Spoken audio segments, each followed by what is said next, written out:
the Chicago Bulls are almost 100% going to wind up trading Nikola Vucevic at the trade deadline. And honestly, they kind of have to, because he's plain and simple too good for this team right now. Their goal, I know they've been playing pretty competitive basketball. They played a very impressive game tonight against the Celtics in a game that was legitimately close, pretty down to the wire. Surprisingly competitive season so far in general from the Bulls. And I honestly think the biggest reason for that is Vucevic. He is having a career renaissance in 2024, which are words that in all honesty, I did not really expect to say. I think his trade value right now is much higher than it was before the season started, and likely is probably the highest that it will ever be again.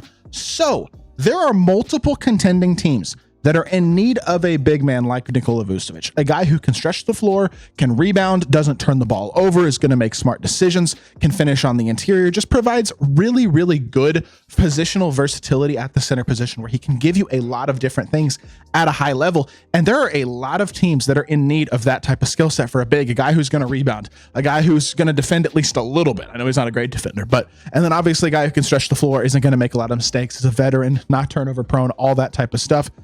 Experienced big men like Nikola Vucevic are relatively easy to find, I think, in the NBA, but guys who have the skill set that he does in terms of the floor spacing that he provides as well, especially this season, are rare. And I think he's too good for the Bulls right now, plain and simple. Like 100% that's the case. But it's going to be really interesting to see where he winds up being traded, because he has the potential to be a big difference maker for an NBA team in the playoff push this season. Because let's just think about it. A team like the Lakers, they could absolutely use a Nikola Vucevic. And the other thing about Vuce is that his contract is relatively affordable.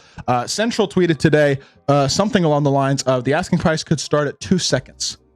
I think there are a lot of teams in the NBA that would be willing to give up 2 seconds for Nikola Vucevic right now. I mean, let's look at the dude's numbers this season. Before tonight's game, 57-45.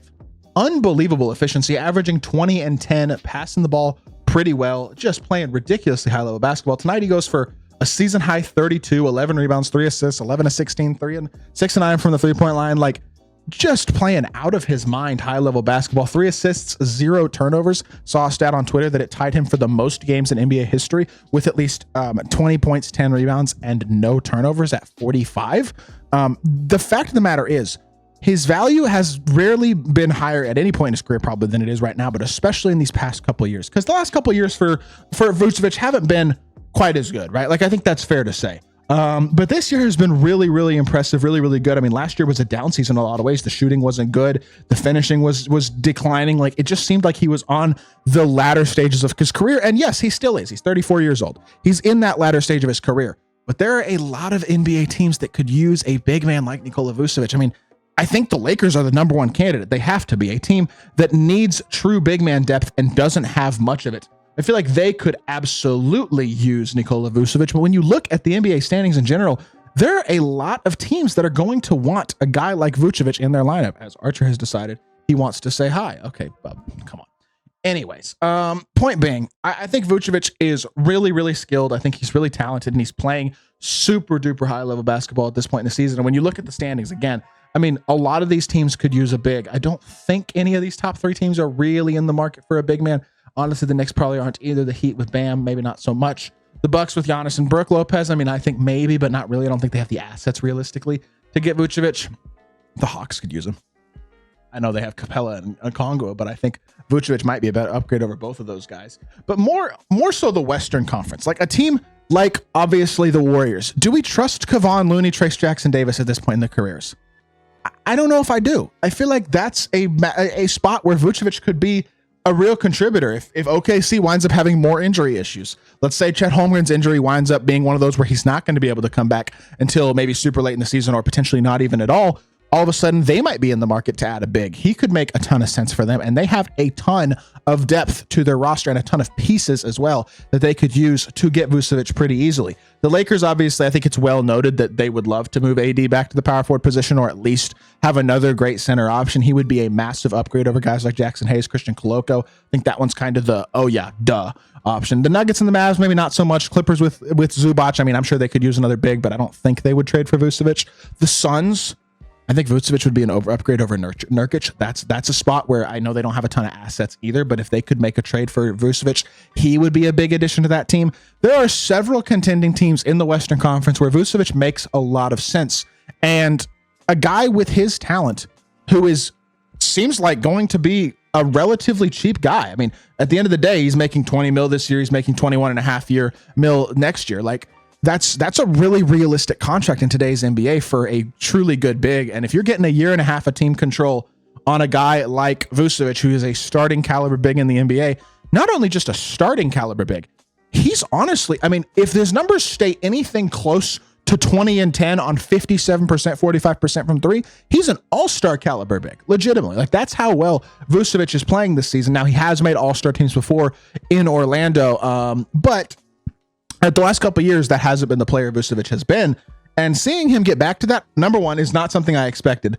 But number two is something that opens the door for a lot of different things to happen in the trade market. And again, the Bulls, despite being relatively competitive to this point in the season, they're a little feisty. They're 8-13.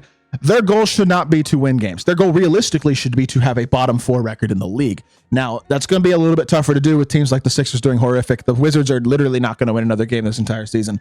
That's a massive exaggeration, but still, the Raptors are terrible. The Jazz are terrible. The Pelicans are healthy, but getting healthier, I should say, but they've been super injured and they're not very good. The Trailblazers aren't very good. There's 4, 5, 6 teams in here that are going to be serious tankers, and I think as the season progresses, that group might expand. So a guy like Vucevic is going to plain and simple win the Bulls too many games to truly, I think, be where they want to be in that top 4 worst record spot where they have a chance at Cooper Flagg, Ace Bailey, Dylan Harper, VJ Edgecombe, whoever else you may like out of this draft class. It's a very talented draft class, especially at the top. And if you're the Bulls, you want to take advantage of that. This year is the year to fully tank. And so that means that guys like Lonzo Ball, also a very likely trade candidate. But obviously Vucevic, I think, is the biggest key there because they don't have another big that's even close, not even close to the caliber of Vucevic. If they trade him away, they are immediately significantly worse. Immediately will lose a lot more games. And at the end of the day, shouldn't that be the goal if you're the Chicago Bulls right now? I know that tanking is a weird topic. And I think a lot of times there's a stigma on the term of tanking and the idea of tanking where you shouldn't really do that. It's unethical. But dude, the Mavs got Derek Lively, who's going to be a centerpiece of this team for a long time, because they were willing to tank the last few games of the season to, admittedly kind of shamelessly, but try to find themselves a way to get to a top 10 pick in that draft. So they got a top 10 pick and it worked. It's why teams do it, because it'll work and because you can get the opportunity for some franchise altering pieces in the tops of these drafts, especially deep, talented drafts like the one that we have next year. You get a top pick, you have an opportunity to get a franchise altering guy. And I'm sorry, they're going to be in the playing conversation as long as Vucevic keeps playing like this. If he stops playing like this, though, all of a sudden this team might be atrocious. So number one, I think the Bulls need to capitalize on his trade value while it is high to try to get the best they can. I seriously think they might even be able to get a first-round pick for him. Would it be unprotected? I doubt it. But I think they could get some real value out of this team, out of this dude from a desperate team. And I would trade him while the iron is hot. Take advantage of the trade value and of the elite play and find a way to get him off the team, because it'll give you two things. One, future assets, and two, it'll help you lose more games, which should be really the goal for the Bulls at this point in the year. I don't think they're exciting. They play fast. They shoot a ton of threes, but they're not going to be good. And it'll do them favors, I think, to be worse. With that being said, that's going to do it for this video. I hope you all did enjoy. If you did, make sure you hit that like button, leave a comment, and subscribe. I'll be back with more NBA content very, very soon. I appreciate y'all. Peace.